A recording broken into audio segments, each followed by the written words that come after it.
Well, welcome to Don't Know Much About, where it all begins with a question. Today's episode builds on my recent conversation with Dr. Judea Pearl, who reflected on his experience growing up during a moment of profound transition and historic transformation from mandatory Palestine to the rebirth of the State of Israel, an event that was largely celebrated in the West, yet within just 2 decades, global attitudes towards Israel shifted dramatically. Today, Israel is deemed the enemy of humanity, and that was proclaimed by Francesca Albanese at the United Nations. The demonization of Israel is no longer a problem on the political left. It is no longer the ghost of Western Europe. Just this week, far-right Polish MK Konrad Berkowitz stood up and displayed an Israeli flag with a swastika, rehashing the libel that Israel is a Nazi state. The scourge of Jew hatred is remarkable. The legacy left behind by the Soviet Union, namely the anti-Zionist machine, has spread far beyond the Arab world, reaching even the institution most closely associated with human rights, and that, of course, is the United Nations. Today with me to discuss the anti-Zionist capture of the United Nations is Ben Cohen. He is the Director of Rapid Response at the Foundation for Defense of Democracies, also known as FDD. His work focuses on global anti-Semitism and anti-Zionism, European Union relations with the Middle East, and the condition of religious and national minorities in the region. Ben Cohen is a London-born journalist with more than 30 years of experience. He's a former producer and reporter with BBC World. After moving to the United States in 2004, he began contributing to a range of news outlets and publications, including Commentary, The Wall Street Journal, Tablet, and Congressional Quarterly. He spent more than a decade as the senior correspondent of the Allgemeiner and is a featured weekly columnist at the Jewish News Syndicate, JNS. He has also written for the New York Post, the Daily Wire, the National Review, and the New York Sun. His books and book contributions include Some of My Best Friends, A Journey Through 21st Century Anti-Semitism. And Ben will be joining me on stage in just less than a month for the first ever conference dedicated to confronting today's most lethal form of Jew hatred, anti-Zionism. This symposium is being hosted by an organization I recently co-founded called Stop Anti-Zionism and Tafsik Canada. The lineup is incredible, but what is even more tremendous is that this is the first ever event to name that disease of our time, anti-Zionism. Now, I personally came across Ben's work in the JNS in an op-ed piece that he wrote back in 2019 titled Anti-Zionism Without the Hyphen. And it was definitely a prescient piece because it has become the subject of much debate and discussion within the scholarly world and even within the kind of advocacy world of anti-Semitism, pro-Israel studies. Indeed, Ben Cohen has been really at the forefront of exposing anti-Zionism. So Ben, that was a long introduction, but welcome.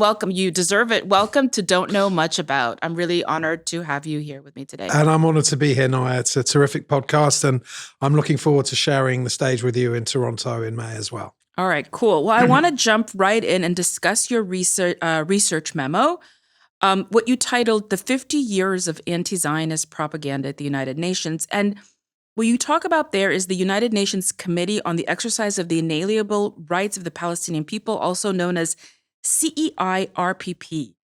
Is that how you would? Yeah, they love unwieldy acronyms at the UN. What is that? Tell us about that. Tell us the story of kind of the United Nations. What happened there? Of course. Well, to start specifically with what you asked me about, the Committee on the Exercise of the Inalienable Rights of the Palestinian People, which I will now just refer to as the committee, or will be here for hours. To trace its origins, we need to go back to November the 10th, 1975. And that is arguably the most infamous day in the history of the United Nations, certainly in the history of the United Nations General Assembly, because what happens is that the UN passes, the General Assembly passes Resolution 3379. That is the resolution determining that Zionism is a form of racism and racial discrimination. It talks about the organic relationship between Zionism and apartheid in South Africa and racial oppression in what was then Rhodesia, what is now Zimbabwe. So there was the unmistakable stench of Soviet propaganda about that resolution because, of course, the Soviet Union, which was already a few years into its major anti-Zionist campaign. Remember, this is 8 years after the 1967 war. The Soviet Union basically lobbied its Arab, African, third world allies to pass this resolution. Now, on the same day that Zionism is racism gets passed, you actually have a package of resolutions on the Palestinian issue before the General Assembly. A separate resolution, this one is 3376, also get passed. And that creates this committee on the exercise of the inalienable rights. So is it simultaneous then? Yes. Wow, it's okay. Essentially, yes. And that's what a lot of people don't realize. Two separate resolutions, but both passed on the same day and both reflecting similar themes. And what myself and my colleague David May, with whom I co-wrote that memo for FDD, what we argue is that the committee is essentially the institutionalization and the operationalization of the Zionism is racism resolution. How so? Because you can sort of determine that by looking at the committee's activities. For one thing, it organizes every year commemoration ceremonies and exhibitions on November the 29th, which is known at the UN as the International Day of Solidarity with the Palestinian people. But of course, November the 29th is also the anniversary of the UN voting in favor of the resolution that partitioned Palestine into a Jewish state and an Arab state. And of course, we know that story. The Jews accepted that resolution. The Arabs did not. As a result, we had the 1948 war. And so by promoting that particular day, what the committee does is to elevate the discourse around this idea of Nakba, that the creation of Israel was an original sin, in Arabic, a catastrophe, that led to the forced expulsion of 750,000 Palestinians. We know, of course, that history is a lot more complex.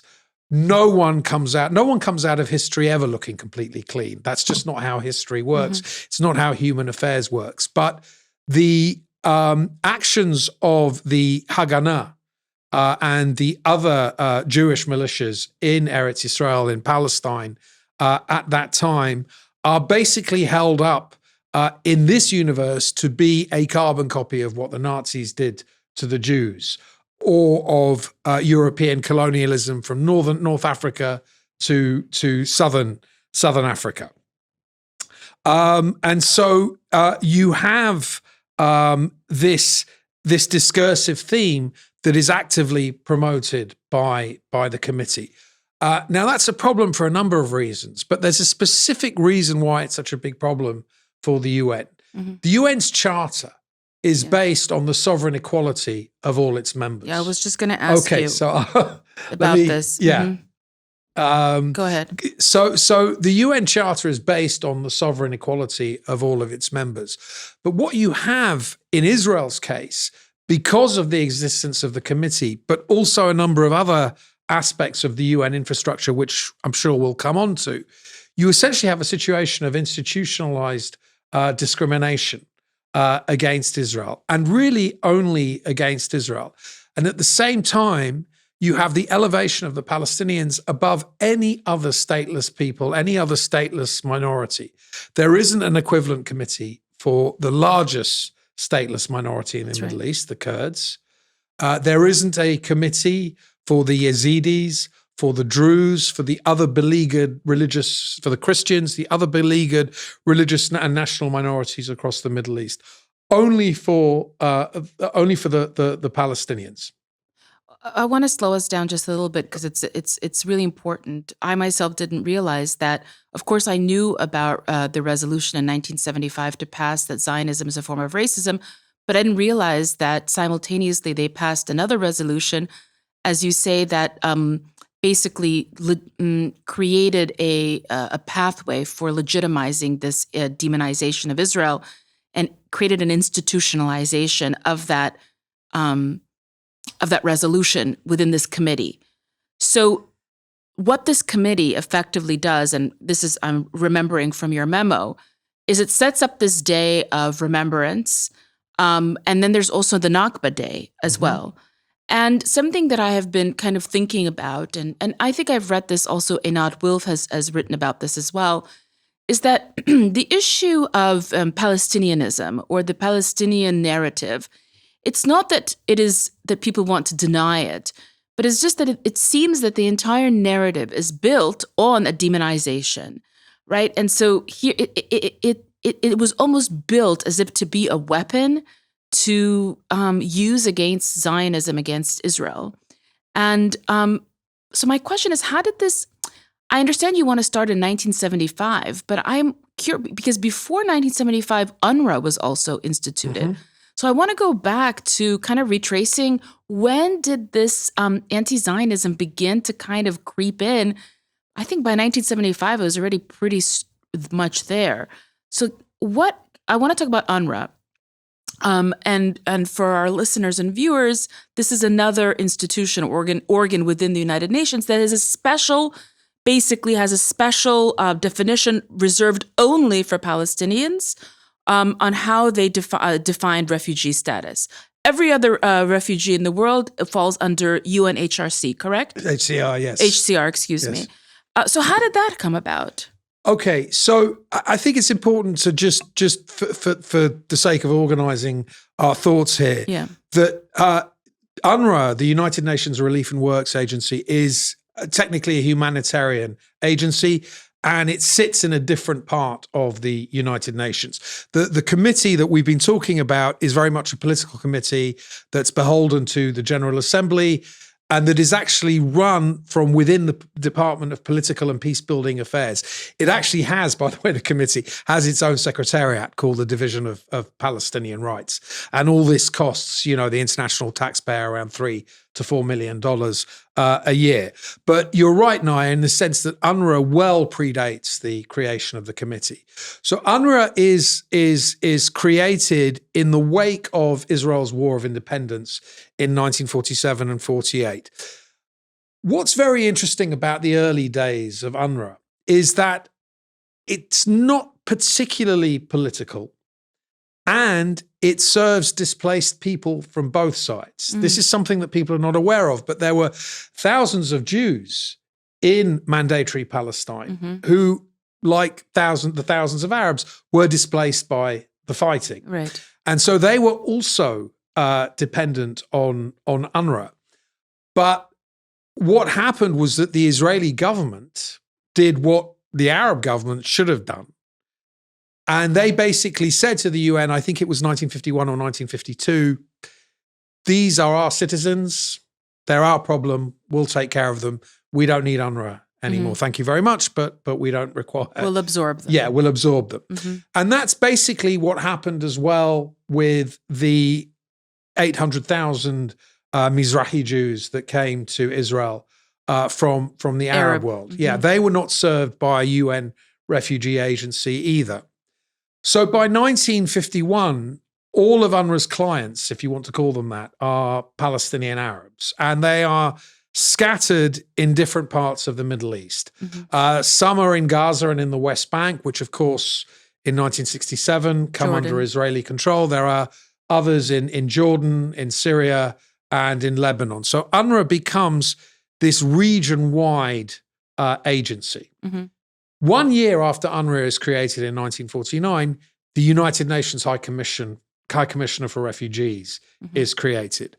And there's one major difference between the two. With UNRWA, that's the agency that is solely dedicated to Palestinian refugees and nobody else. With UNRWA, you can inherit refugee status. You can pass it on from parents to child to grandchild to great-grandchild, on and on for eternity ad infinitum. With the United Nations High Commissioner for Refugees, the emphasis is on absorbing refugees where they are and making them citizens of the countries where they have moved to. So if you think about the great refugee outflows of, say, the last 30 years, Bosnia, where I was as a journalist during the war there in in the 90s, I met lots of Bosnian refugees. I met lots of kids of Bosnian refugees. And at the time when I knew these kids back in the early 90s, they were 4, 5, 6 years old. Now, what are we, 30 years later? And they are citizens of the countries that they went to. They were absorbed into those countries. Let me just stop you right there. I mean, I completely understand you. I agree with you, but I can kind of hear the counterpoint or argument.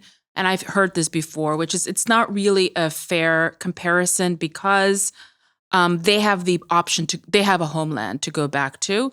The reason that we have this crisis within the Palestinian Arab refugees that they don't have a Palestine to go back to. So of course they're going to be refugees thus forever. Yes, that's true. But it's actually, in terms of what HCR does, it's not really dependent on that. I mean, even if refugees do have a home eventually that they can go back to, the mandate of UNHCR is still to integrate them into the countries where they have arrived. Mm-hmm. And I think additionally, and perhaps more importantly, in the Palestinian case, there is active, open political manipulation of the refugees. In other words, it doesn't suit the Arab states to absorb these refugees. And you know, if you talk to Arab scholars and Arab intellectuals, Arab historians, you'll often find them referring to the fact that it was a very convenient means for Arab governments to avoid any kind of responsibility for employment, for sanitation, for education, for social development, for freedom of speech, for all that complex of rights that we take for granted here in the West. Using the issue of Palestine was always a way for the Arab states to divert attention. And that was very much boosted by the fact that they could talk about the Palestinians as refugees, mm-hmm. and they could set up an entire narrative and imagery of Palestinians brandishing the keys to the houses that they left.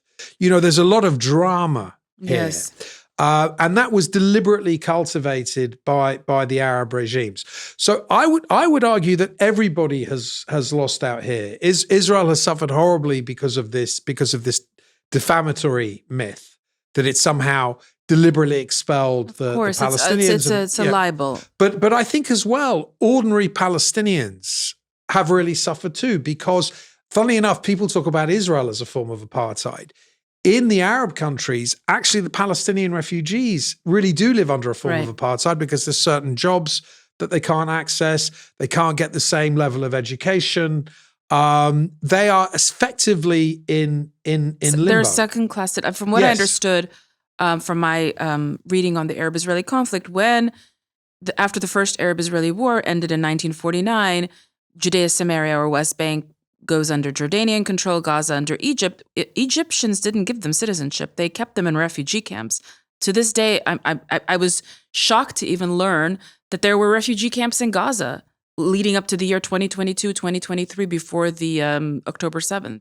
Yeah, yes, although I think it's important to say, particularly for people who haven't visited these camps. I mean, I have been to Gaza, but many, many years ago, a long time since I was there. But even when I was there, I think in the mid 80s, you know, when people hear the word refugee camp, they imagine tents. They imagine the sorts of things you see in Sudan. What we're talking about here are actually quite built up, quite shabby third world neighborhoods. But there are brick buildings there. You know, there are paved roads. So it's not a refugee camp in the sense that you arrive there and you have this sense that people are living there temporarily. It is a permanent settlement. Right. So I want to go back to the committee, the CEIRPP committee. Yes. Yeah.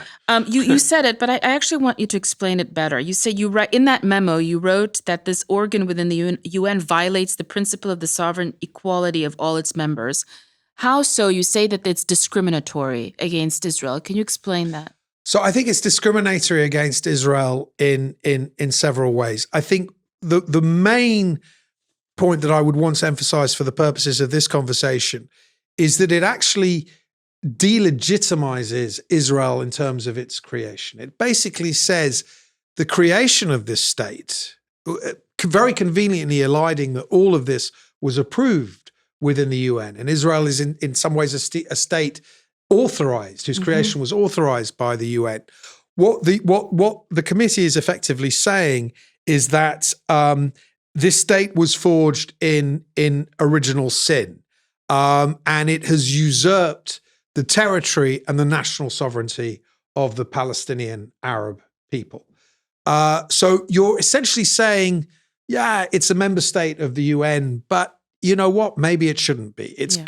What it does is it casts a level of doubt over Israel's legitimacy. Yeah. And that was something that the Soviets really wanted to emphasize in terms of their attack on Zionism. So all of this is sort of very carefully choreographed in these various third world academies in Moscow, and it gets transferred over to the UN. So that's the ideological dimension. And then it manifests operationally in several ways. One is, as I said, you have the November the 29th day that the committee organizes. It also organizes annual seminars for a range of non-governmental organizations.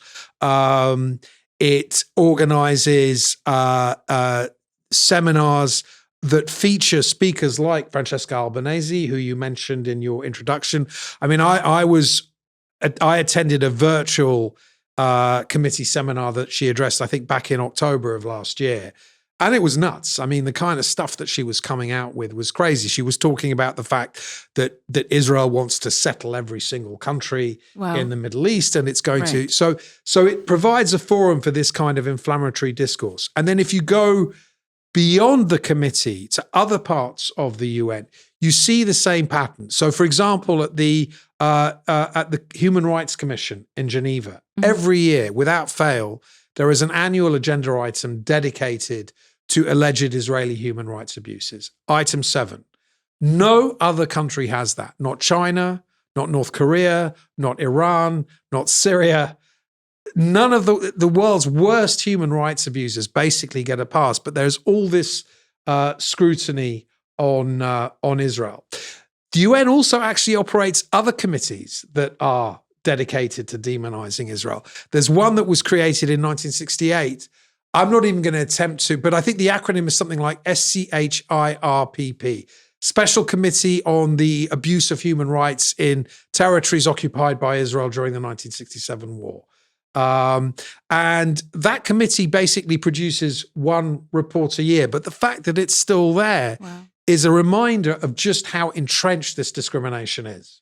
So I want to ask you this question. It wasn't one of the questions, but as you're speaking, and maybe this is something that's kind of bothering me, is that the Soviet Union creates this anti-Zionism. The Soviet Union doesn't exist anymore. And the interesting thing, Ben, is that when the Soviet Union collapsed, so with it, the phantom legs of the anti-Zionism in Russia. Basically, you had Boris Yeltsin, who tried a rapprochement, Gorbachev, who tried a rapprochement with Israel. In 1991, I was just reading that the foreign correspondent or ambassador, perhaps, I forget right now, to the United Nations, basically declared that we want to reverse this terrible ice age of this idea that Zionism is racism. This was coming out of the Russian mouth. So it wasn't working for them. They realized that anti-Zionism is just it's something I've been like racking my head is why is it have such resonance in the West? Why is it's captured the United Nations? Like you just said, no other country is being reprimanded, is being highlighted, is the spotlight, but only Israel. And you listed China, Iran, Sudan, North Korea. Is it really, can we just say Jew hatred? Is this like a story of anti-Semitism? I think I think it definitely belongs in the pantheon of anti-Semitism. I think there are specific reasons why Israel is rounded on like this, and most of it has to do with the Soviet Union. But the Soviet Union is gone. Right, but the legacy is still there. What is very interesting is that you mentioned 1991. 91 is actually quite a significant year for our discussion, because not only is the Soviet Union out of business by 1991, but it's also the year after Iraq is expelled from Kuwait, from its occupation of Kuwait. And the first Bush administration tries to launch a peace process across the Middle East, which it does with some success. They organized like a big conference in Madrid where you had Israel and representatives of the Palestinians in the same room. What did the US do before that conference convened? They basically strong-armed the General Assembly. And I think this may be the shortest resolution ever passed in the history of the General Assembly. The General Assembly actually rescinds, I think it was in December 91, it rescinds Zionism is racism. That's right. So Zionism is racism. You say the Soviet Union no longer exists. Zionism is racism. That resolution has technically coincides with the collapse of bread that year. Okay. But functionally, and if you like, spiritually, it still exists. It pervades the entire United Nations. So I think, look, somebody once said to me, and I think this was a good observation, once something exists at the United Nations, it's very hard to get rid of it. So I think there was a period, say, throughout the 90s, after the war to free Kuwait from Iraqi occupation, and then the emergence of the Oslo process and the creation of the Palestinian Authority, and the shift to other conflicts in the world, away from the Middle East. This was the time the Balkans was exploding. You had that appalling genocide in Rwanda. So the Palestinian issue is sort of fading from view.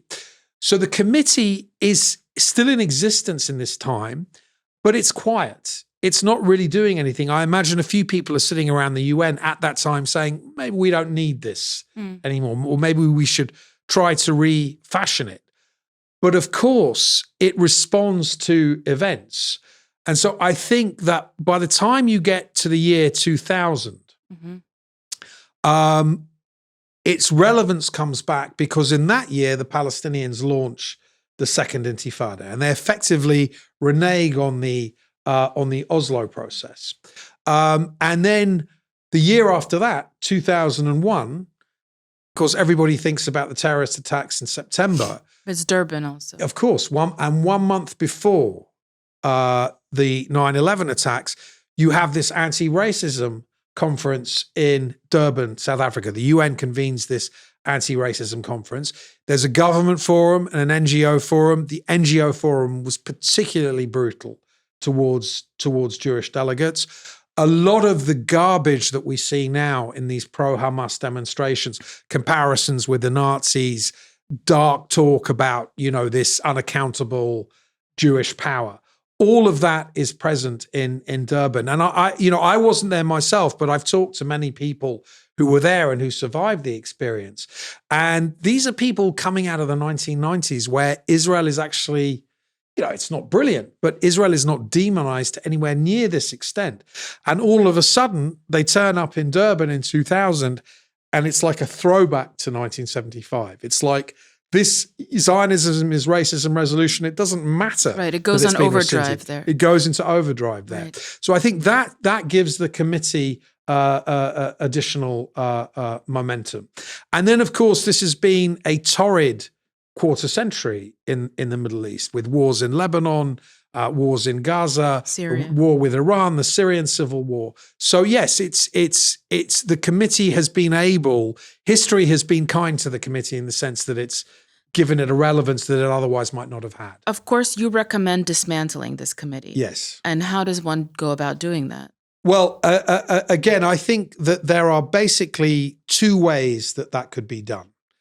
One is I think there's something like 25 full members and 25 observer members of the committee.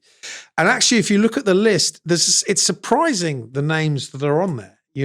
Cyprus, wow, okay. Which actually has a very good relationship with Israel and which has a very strong economic relationship with Israel. They're exploring liquefied natural gas fields in the Mediterranean together. But Cyprus is on this on this committee because it has been for years. Okay. Right. It's and I'll come on and explain this in a second why they're still there. Bulgaria is on there. India, whose Prime Minister Modi is Wow, I'm surprised. India. Wow. best friends with Netanyahu, Yeah. but India is on there as well. So a lot of countries that shouldn't be on there are on there. And the reason for this is that diplomats tend to be creatures of habit, and they don't break with protocol unless somebody tells them to. There was the late Richard Shifter, who was a wonderful man, former American diplomat, founder of the American Jewish Institute for International Relations, AJIRI.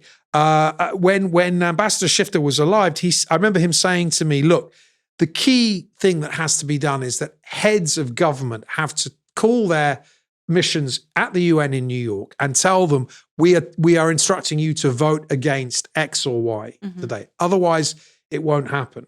So what we argue in our memo is that the political leadership of the countries that are represented on the committee should be basically instructing the diplomatic missions to resign. And this has happened now, I by my count, 4 times. And it's very interesting, the countries that have resigned from the committee.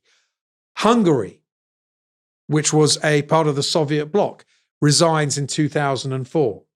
Romania, same thing. They resign in 2005. Ukraine resigns in 2020. What motivates, do you think, them? I think that what was clear there was that they felt that being on the committee did not align with their foreign policy. And I think it was probably to those governments, those immediate post-communist governments, it was almost like, this is another part of that dirty Soviet legacy that we want to get rid of. So let me ask you, how many countries would need to basically kind of leave this committee in order for it to be fully dismantled?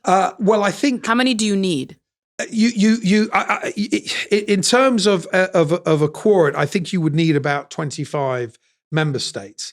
Now, of course, what happens is that states resign, but then they get replaced by other countries. So this is another point. I'll try and be as brief as I can here, but it's an important observation.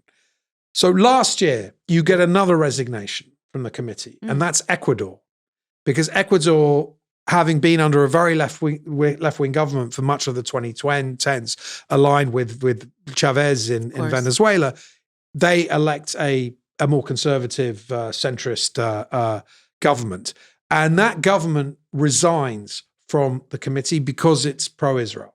And actually, they resigned shortly after the publication of our memo. I'm not going to necessarily claim credit for it, but we one of the things that we said is, look, Ecuador, with your new pro-Israel government, this is not in your foreign policy interest and not part of your new foreign policy identity to be part of this committee.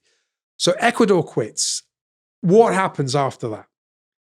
Chile joins the committee to replace Ecuador. And why? Again, this shows how vulnerable all of this is to political manipulation. Last December, you had elections in Chile. The far-left government of Gabriel Boric gets voted out and is replaced by a conservative government led by Eduardo Cast. So the far-left is running this lame duck administration in Chile. What do they do as like a parting gift to the new conservative government? They leave them with the headache of having to now resign from this committee because Boric calls his ambassador in New York and tells her, the Ecuadorians have just quit the Committee on Palestine, so we should join.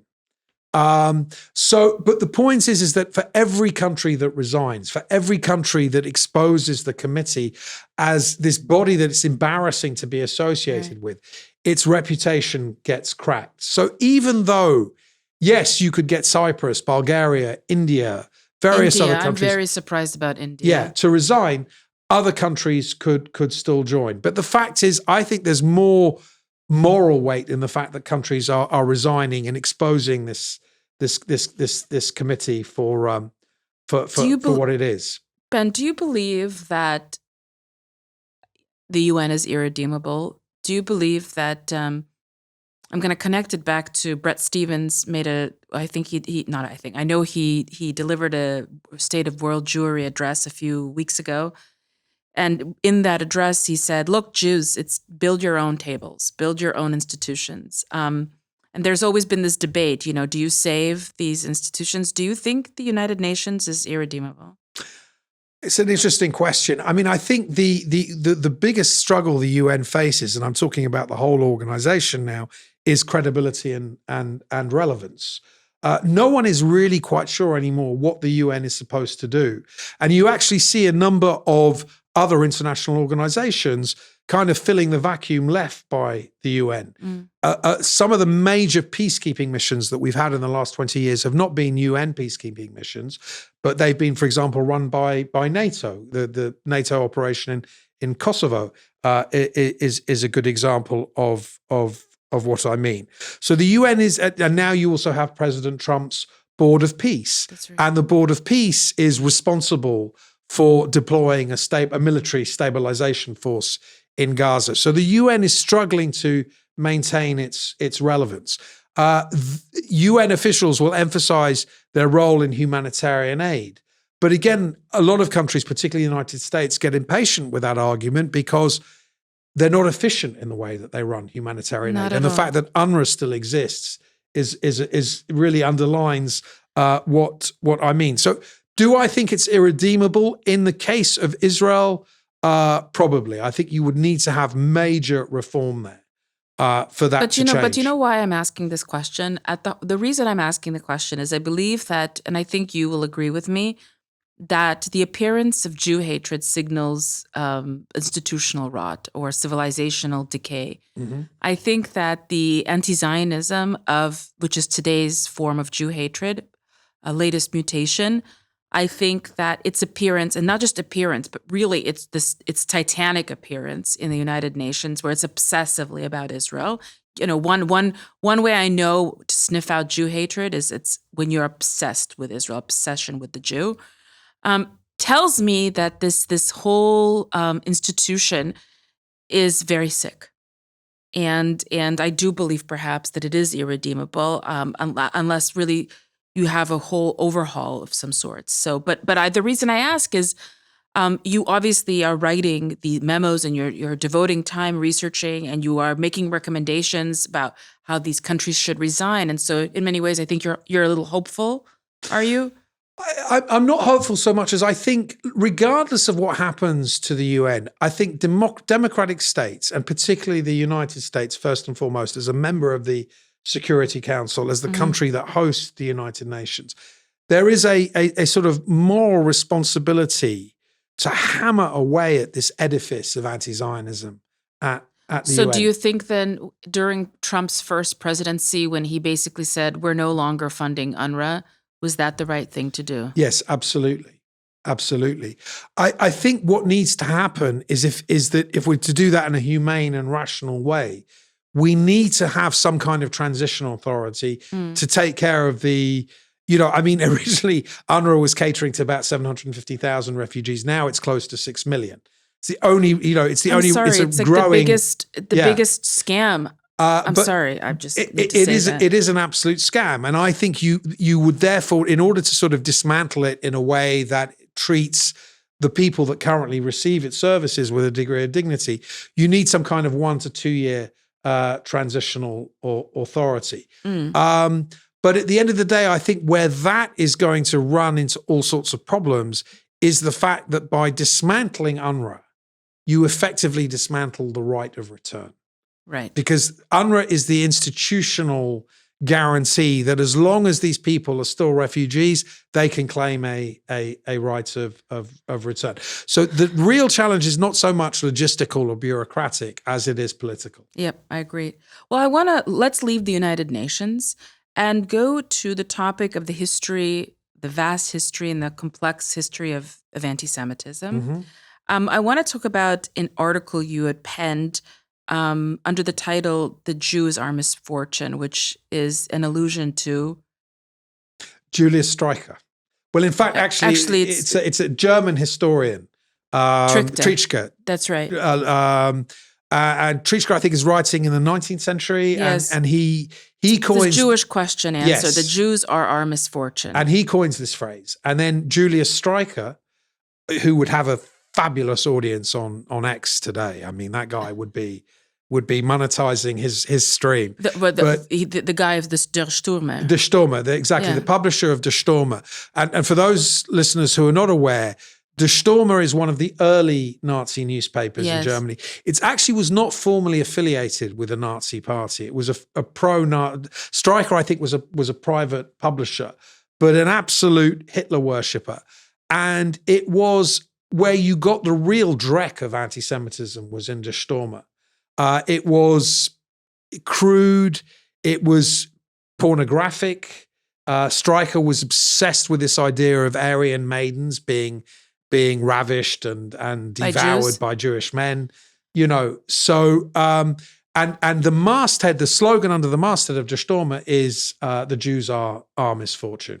I think that, I reread the piece before, recording with you today, and you talk about different kind of slogans like the eternal Jew, and you say, you come back and you say, no, it really is the Jew is our misfortune, is this kind of, it transcends time. And it really does, because even today I was on X, or perhaps yesterday, and Tucker Carlson, who has mainstream platformed, he's become totally obsessed with Israel. He says America has a new religion, he said, and that religion is Israelism, and it's the misfortune of America. He actually says that it is the misfortune of America. And I mean, it's such a resonant, anti-Semitism is resonant historically. But in that particular essay or article, the scholarly piece that you wrote, you talk about this distinction between Burke-Keiler and bistro anti-Semitism as a kind of to broach the topic of the IHRA definition and 4 types or subcategories of modern anti-Semitism. What did you mean by the difference between Burke-Keiler and bistro anti-Semitism? That was a distinction I made, funnily enough. I think it was in 2009 I first came up with that formula. I had a debate, I think it was in the Congressional Quarterly, with a Jewish anti-Zionist. My favorite one. Anthony Lerman, which, by the way, just shows you the fact that it was 2009, how long we've been dealing with this. Yes. This is not an October 8th story. This problem, exactly. This is pre-October the 7th.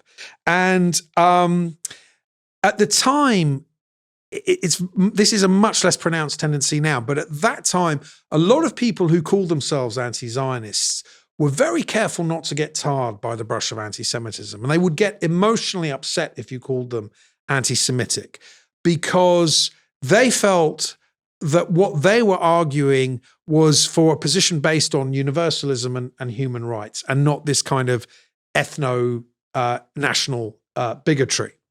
And so I made this distinction between crude and polite anti-Semitism, so sort of crude racially based anti-Semitism and polite, reasonably modulated anti-Zionism. And I said the difference is between the beer keller and the bistro. The beer keller, of course, is what Germans call a pub. It's a beer hall.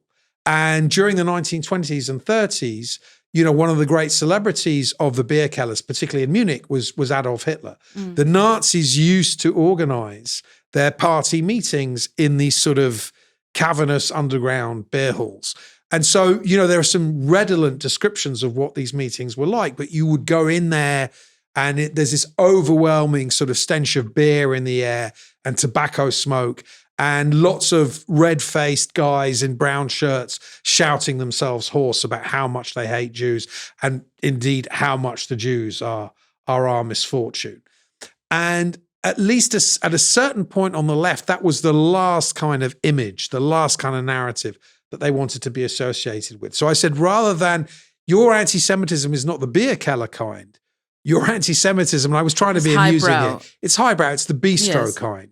Because, of course, intellectuals love to have lunch or dinner in a nice, fashionable bistro with candlelight and so all of this, it looks on the surface a lot more respectable. Sophisticated, but they share a lot of the same assumptions. As I'm listening to, it's very interesting. I agree with you that in the early 2000s and really up until probably recently, an anti-Zionist would not want to be conflated with an anti-Semite. They would really, really recoil, as you say. I remember even when I was an undergraduate in the early 2000s, when the universities would bring an anti-Zionist speaker, there was almost a rhetorical strategy. The first thing that the speaker would say is, my name, so-and-so, I denounce anti-Semitism, I abhor it, it's terrible, and then announce with like this aplomb, I'm an anti-Zionist. And something changed. I think it's not the same today. I think something changed. I want to talk about that. Yeah, I think you make I think that's a very, very important point, Naya. I think you've really identified the key issue that those of us who are analyzing this problem need to deal with. Funnily enough, last night, I was actually reading an essay that Edward Said, Edward Said has been dead for many years now, but Columbia academic. I don't think there's any doubt about Edward Said's intellect. He was a very sharp and sophisticated individual, and he essentially crafted the Western pro-Palestinian discourse that dominated universities in the latter half of the 20th century. So I'm not going to say anything positive about Edward Said. I think many of the problems that we're dealing with now, and particularly these barbs about Orientalism, are located in Edward Said's work. But nevertheless, my God, Edward Said was so nuanced compared to the sorts of people that we're dealing with today. And the essay that I read last night illustrates this. So this is a piece that Said wrote for Le Monde Diplomatique in France. I think it was in 98. And it was a year before a group of right-wing Holocaust deniers from Europe tried to organize a Holocaust denial conference in Beirut. Mm-hmm. It was the late Roger Garaudy and various others from that, first wave of Holocaust denial crazies. Mm-hmm. What was fascinating is that conference actually they weren't allowed to it got cancelled in Beirut. Why? Because Said and a group of other intellectuals protested it and said, we as Palestinians fighting for the liberation of our people, we want nothing to do with Holocaust denial. We want nothing to do with anti-Semitism. It discredits us. And it is not, and I think Said, as a sort of westernized cosmopolitan intellectual, just felt a little bit embarrassed, a little bit soiled to be associated with this kind of thing. People going around saying there were no gas chambers and all that other garbage. He didn't want to be associated with that.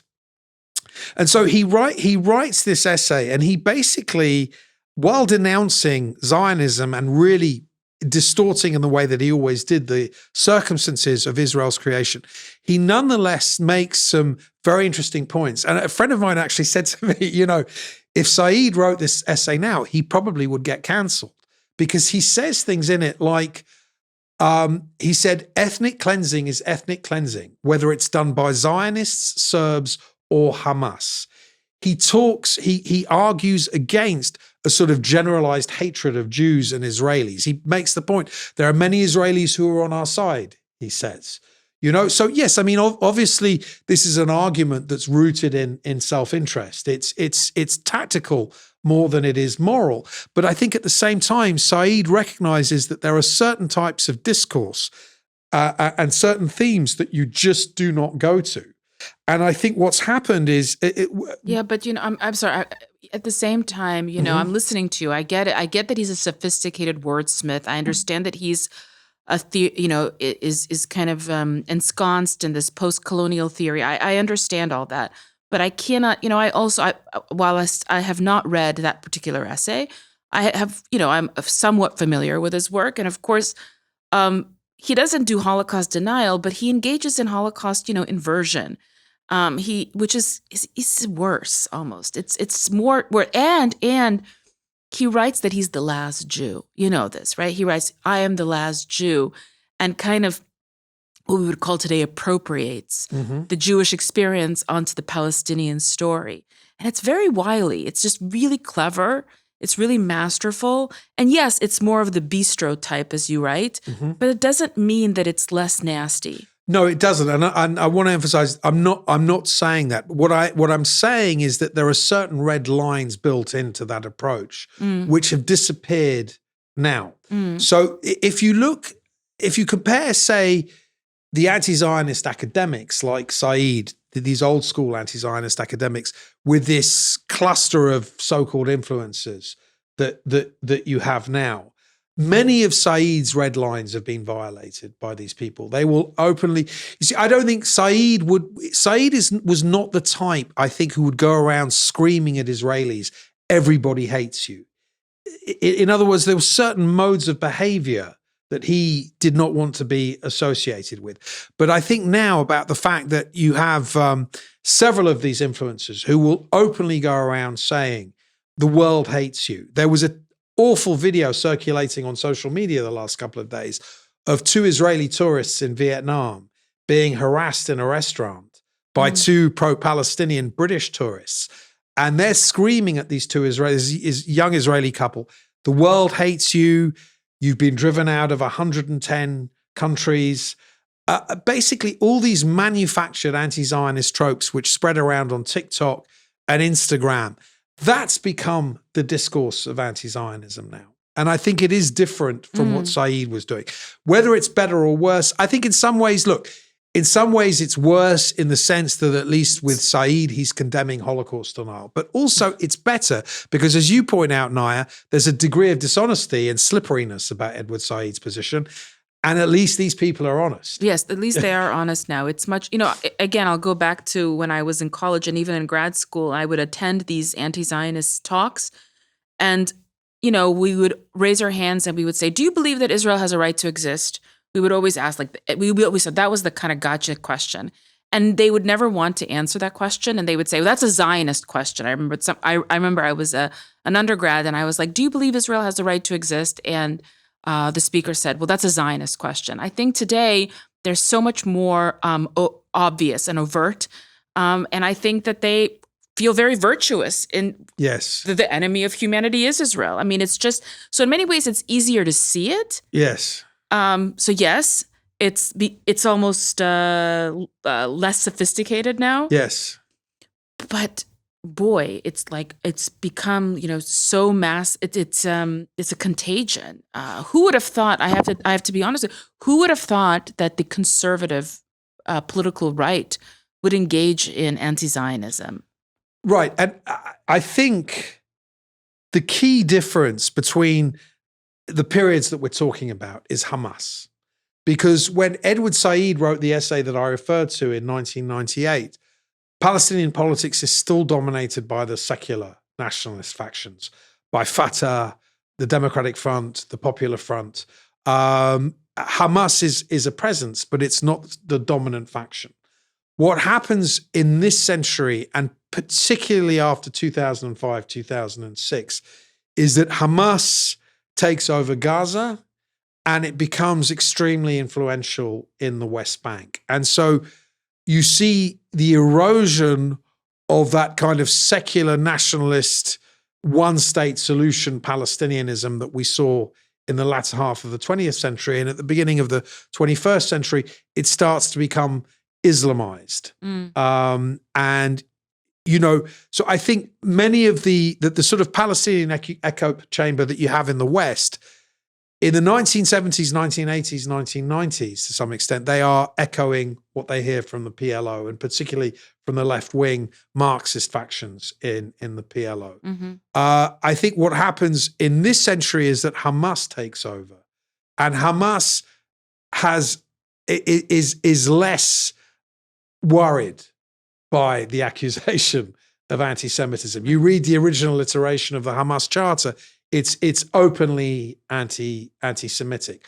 Whereas, for example, the original PLO Charter, which is a horrible document, but it's not overtly or crudely anti-Semitic, and it has little qualifiers in it, like Jews who lived in Palestine before the beginning of the Zionist invasion, which they date to the Balfour Declaration of 1917, will be considered Palestinians.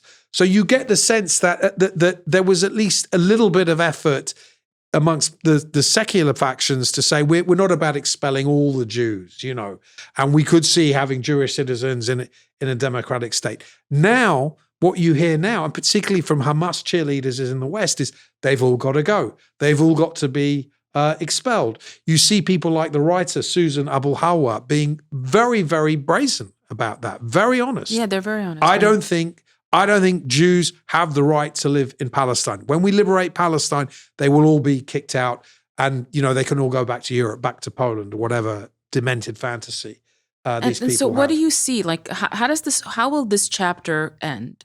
I've written about the 3 consecutive eras of Jew hatred: anti-Judaism, anti-Semitism, and we're in the anti-Zionist era. How do you see this chapter end? It's a difficult question. I don't know if it can end so much as be put on ice. Again, I think the 1990s are quite an instructive period because you do see this issue put on ice to some extent. And what do you mean by put on ice? In the sense that it is not, you see, what has happened, and I think this is particularly true since October the 7th, 2023, is that Palestine has become the gateway to international justice. It's in the same way that protecting the environment, standing against racism, these are not nationally specific causes, they're generalized causes. Palestine has gone from being a specific national conflict to this kind of globalized value. So I'm an environmentalist, I'm an anti-racist, and I am a Palestinianist, yes. Right? And that's very different to saying, I declare solidarity with the Kurds, or I declare solidarity with the Tibetans and the Uyghurs living with Chinese oppression. But I think that the reason that Palestinianism has attained this universal global cause is that the Jew is cosmic always.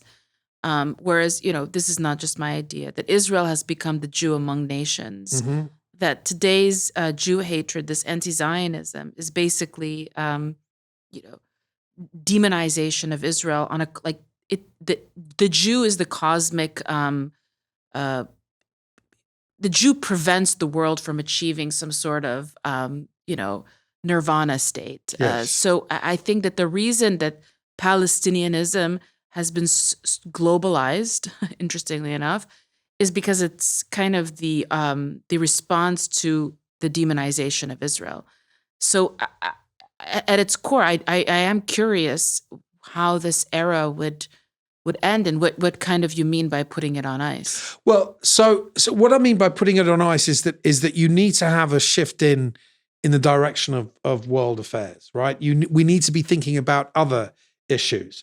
To some extent, we were there in 2022 when Russia launched this brutal invasion of Ukraine.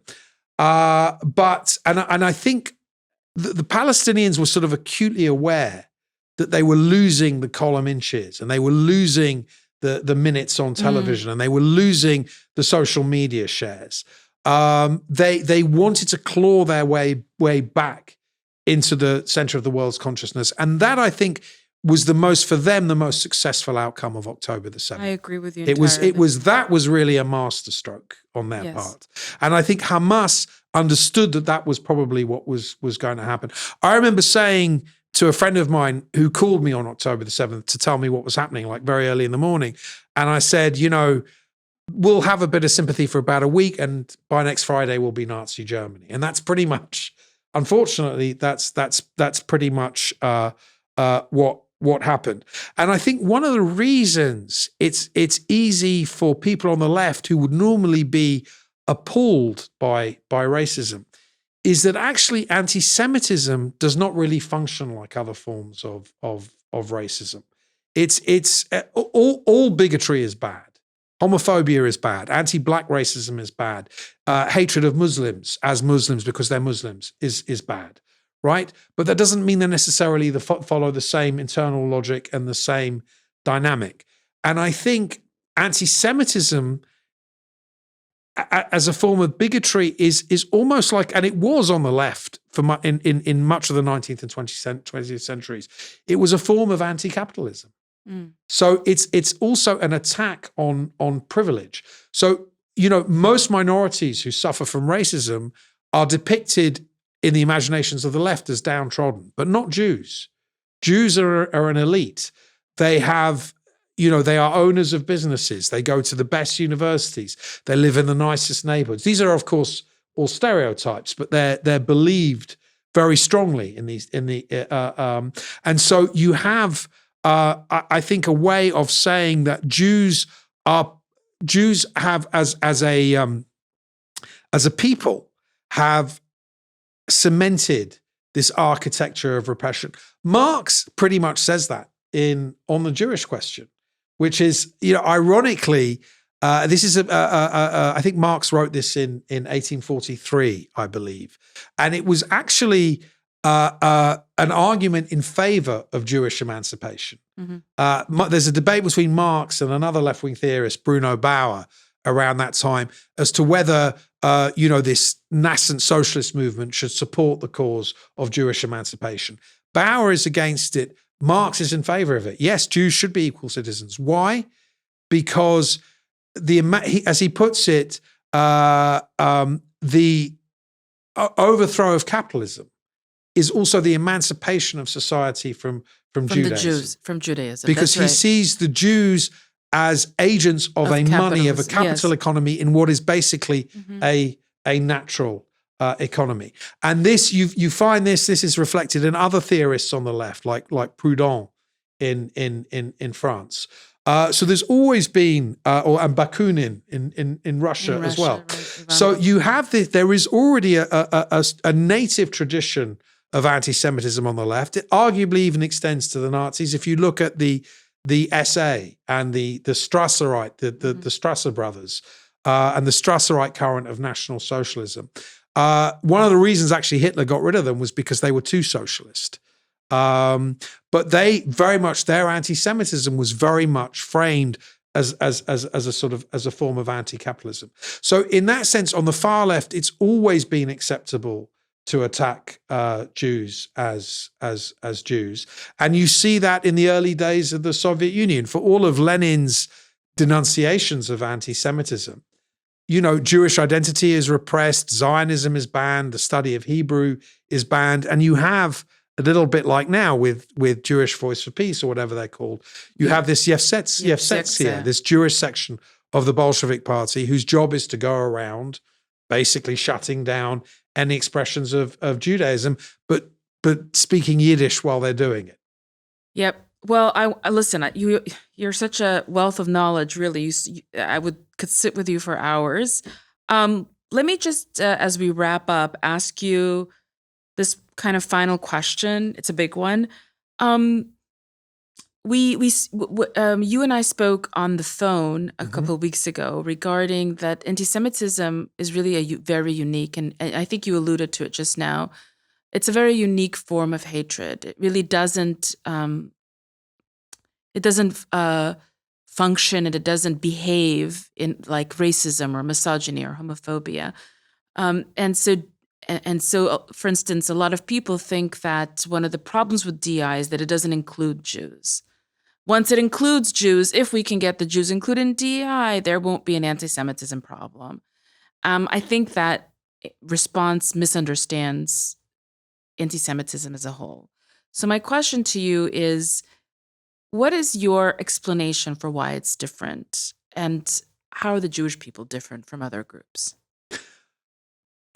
It's a big question. It is a big question. And as you say, we're coming to the end. So I'm going to have to try and compress this answer as best I can.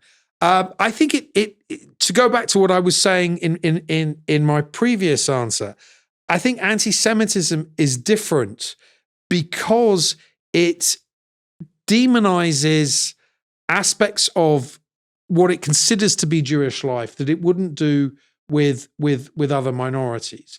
So, for example, if you look at, say, the evolution of anti-Black racism in this country, in the United States, which has always been a much, much more serious problem in the United States than anti-Semitism has been.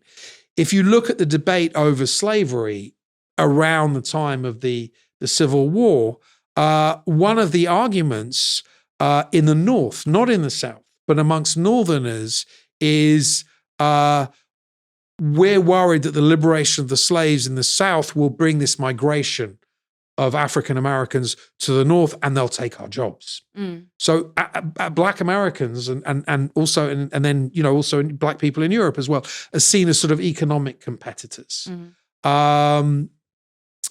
That's not the case with the Jews. It's not so much the Jews are taking our jobs, it's more that we are dependent for our jobs on an economy that is run by Jews in their own interests. It's cosmic again. Yeah, exactly. So that doesn't mean, of course, we are the victims of stereotyping. There are lots of poor Jews in this city where we are now, Naya. There are lots of poor Jews, lots of Jews who live below the poverty line.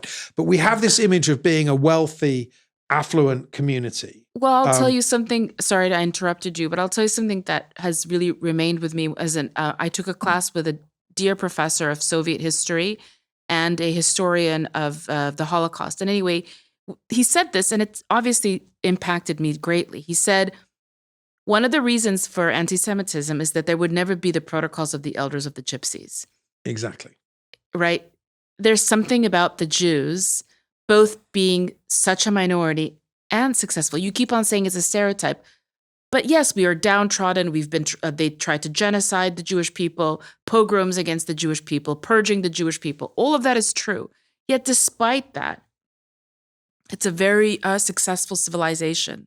Yes, and I would say that you've hit on another very important point there, because I think the fundamental resentment that anti-Semitism and anti-Zionism now have towards Jews is this idea that Jews are separate. That they are apart, that they maintain their own identity. And this is something that goes back to pre-Christian times. Yes. I think I mentioned that telephone call that you... Yes.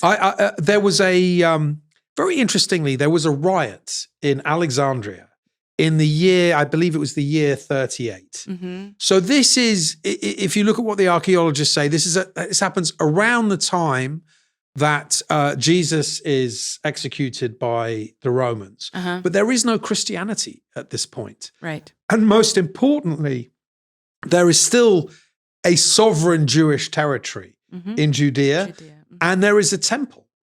But Jews are already starting to scatter throughout the region, and there is a large community of Jews in Alexandria. I think it's put at around 100,000 people.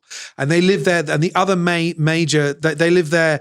Basically, Alexandria is composed primarily of Jews, Greeks, and native Egyptians, and they are under the control of the Roman Empire. The Emperor Caligula, I think, decrees in the year 38 that all places of worship should contain his image. And the Greeks, obviously, being pagans, have no problem with this, but the Jews being monotheistic at a time well before this was in fashion, they refuse. Right. And so the Greeks, basically, they go to the local Roman governor, Flaccus, and they tell him, look, these Jews are being disloyal to the Roman Empire. And why? Because they want to stay separate. They think they're better than we are. They think they're better than our great emperor in Rome. And so Flaccus says to the Greeks, fine, go and do what you have to do. And the Greeks unleash a pogrom. If you read Philo of Alexandria, who was a Jewish writer at that time, Philo has an account of what happened. It's a bit like reading about what happened on October the 7th, frankly. Yeah, slaughter of children, rapes, the most barbaric forms of execution.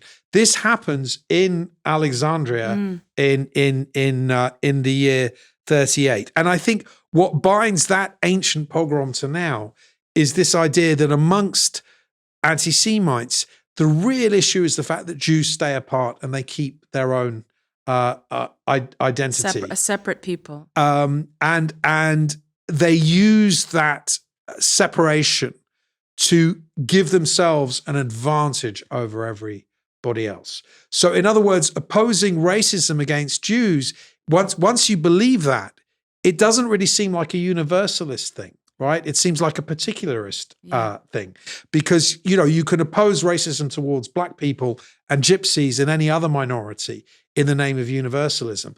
But with this small, strange group of people who are obsessed with staying apart and whose religious rituals emphasize separation, milk and meat, for example. There's separation is a big theme. Havdalah. Yeah, Havdalah, the sacred and the difference between the sacred and the profane.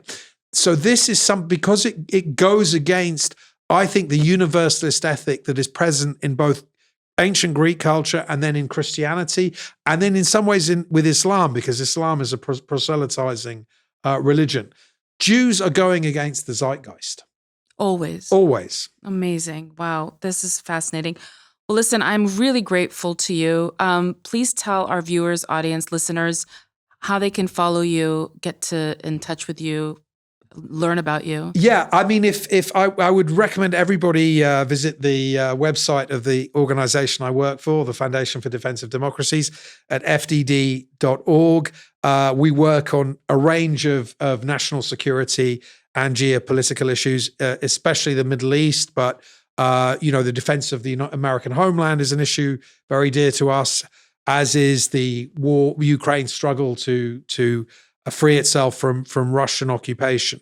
And if you go there and you click on About, you'll find me, Ben Cohen, and you will find my biography and my contact But you also details. write quite a bit for JNS. Yeah, You're a contributor there. Yeah, I write a weekly column for JNS, something I've been doing, I think, now since 2009. And I have to thank you. I really, really love your work. As I said, I began today by saying I learned of you about, I would say 2 years ago. And it was about your call to drop the hyphen. I also, and we didn't get to it. Maybe you'll come back another time. I'd be delighted to. About IRA and kind of some of your pushback. Yes. And I think it's important to have that conversation on its own.